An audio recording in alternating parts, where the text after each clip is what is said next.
నెల్లూరు నగరంలోని స్థానిక సంతపేట సమీపంలో వైసీపీ జిల్లా అధికార ప్రతినిధి మజ్జిగ జయకృష్ణ రెడ్డి జన్మదిన సందర్భంగా అంగరంగ వైభవంగా వేడుకలను నిర్వహించారు.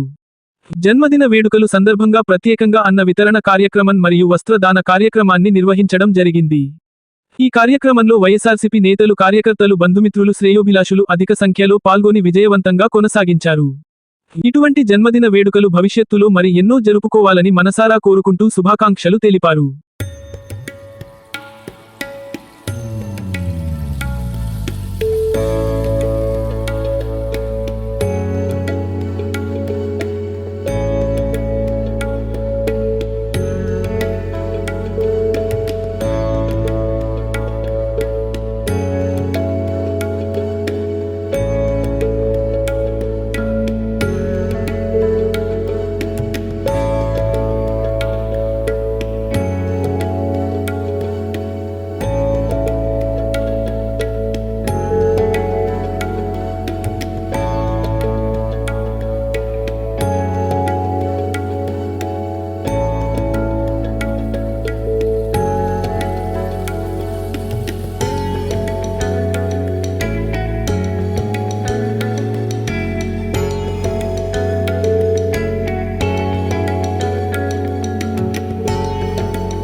మరిన్ని వీడియోల కోసం మా ఛానల్ ని లైక్ చేయండి, షేర్ చేయండి, సబ్స్క్రైబ్ చేయండి.